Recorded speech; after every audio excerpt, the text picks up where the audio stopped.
காரும் இஎம்ஐல தான், என் வீடும் இஎம்ஐல தான். ஆமா. പൃഥ്വിരാജിനെ പോലെ എത്ര അൾട്രാ റിച്ച് ആയിട്ട് ഒരാൾ എന്തിനാണ് ലോൺ എടുക്കുന്നത്? ഇതൊക്കെ മീഡിയയുടെ മുന്നിൽ ചുമ്മാ പറയുന്നതാണോ അതോ ഇതൊരു ഫിനാൻഷ്യൽ പ്ലാനിങ്ങിന്റെ ഭാഗമാണോ? ഇവിടെ റിച്ച്, അൾട്രാ റിച്ച്, സാധാരണക്കാരൊന്നുമില്ല. സ്മാർട്ട്നെസ് ആണ് കാര്യം. പൃഥ്വിരാജ് സ്മാർട്ടാണ്. സ്മാർട്ടായിട്ടുള്ള ആൾക്കാർ ലോൺ ഉപയോഗിച്ച് വെൽത്ത് ക്രിയേറ്റ് ചെയ്യും. പക്ഷെ നമ്മൾ സാധാരണക്കാർ പണ്ടോട്ട് കേട്ട് വരുന്നത് ലോണും EMI ഒക്കെ മോശമാണെന്നാണ്. ഒരിക്കലും ലോൺ എടുക്കരുതെന്നാണ്. അഥവാ ലോൺ എടുക്കുകയാണെന്നുണ്ടെങ്കിൽ അത് പെട്ടെന്ന് തന്നെ അടച്ചു തീർക്കണമെന്നുള്ളൊരു മൈൻഡ് സെറ്റുമാണ്. പക്ഷെ ഇവിടെയാണ് പൃഥ്വിരാജിനെ പോലെ സ്മാർട്ടായിട്ടുള്ള ആൾക്കാർ വെൽത്ത് ക്രിയേറ്റ് ചെയ്യുന്നത്. പൃഥ്വിരാജിന്റെ വീടിന് 5 കോടി രൂപയാണെന്ന് വെറുതെ ഒന്ന് സങ്കല്പിക്കുക. ഈ വീട് വാങ്ങാനായിട്ട് പൃഥ്വിരാജിന് 2 ഓപ്ഷൻസ് ആണുള്ളത്. ഒന്നെന്ന് പറയുന്നത് കയ്യിലുള്ള 5 രൂപ മുടക്കി ഒരു പുതിയൊരു വീട് വാങ്ങുക.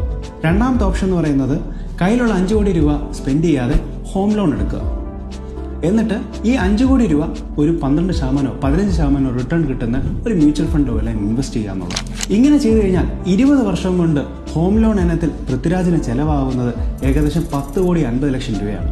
അതേസമയം 20 വർഷം കഴിഞ്ഞിട്ട് ഇൻവെസ്റ്റ് ചെയ്ത 5 കോടി രൂപയുടെ വാല്യൂ എന്ന് പറയുന്നത് 81 കോടി രൂപയാണ്.